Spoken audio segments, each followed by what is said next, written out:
दीमक की रानी जब तंदुरुस्त होती है और ठीक तरह से अंडे देती है, तब उसकी सेवा में कई सारे वर्कर दीमक जुटे रहते हैं।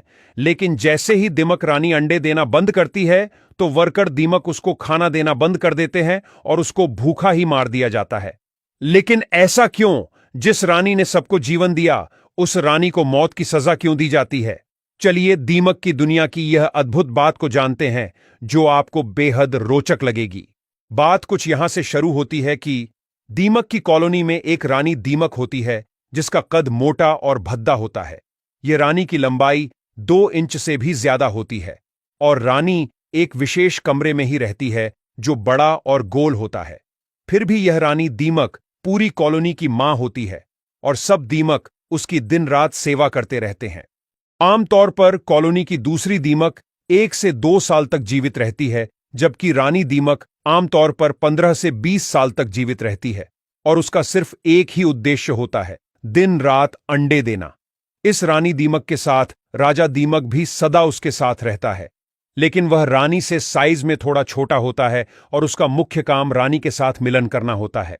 रानी दीमक का काम सिर्फ अंडे देने का होता है। वैज्ञानिक संशोधन से पता चला है कि वह 1 मिनट में 60 अंडे देती है, मतलब कि एक दिन के 86,000 अंडे देती है।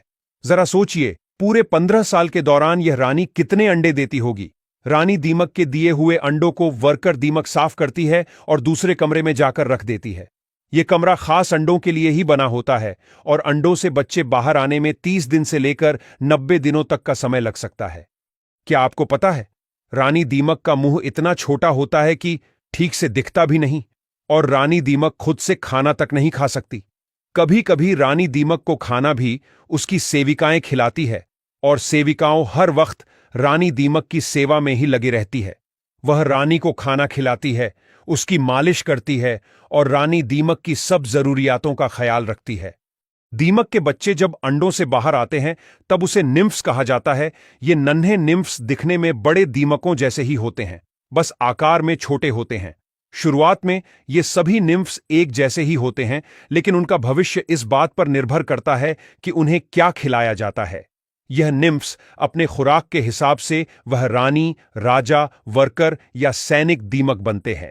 निम्फ्स को अगर वर्कर या सैनिक दीमक बनना हो तो उसका भोजन सिंपल तरह का दिया जाता है, और रानी या राजा दीमक बनना हो तो उसको विशेष प्रकार का भोजन और मालिश दी जाती है, जिसके कारण सभी निम्फ्स का शरीर आगे जाके अलग अलग तरह का बनने लगता है।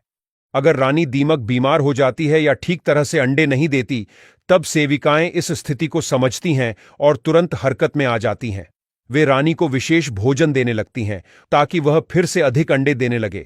लेकिन अगर रानी दीमक पूरी तरह से अंडे देना बंद कर देती है, तो सेविकाएं उसको खाना देना बंद कर देती है और उसे भूख से तड़पकर मरने के लिए छोड़ देती है। क्योंकि रानी दीमक अंडे नहीं देती, तो रानी उसके किसी काम की नहीं रहती। यही कॉलोनी का नियम है। फिर कॉलोनी में से एक और तंदुरुस्त दीमक को चुनकर उसको विशेष भोजन देने लगते हैं, जिससे वह रानी बने और अंडे देने की प्रक्रिया फिर से शुरू हो सके।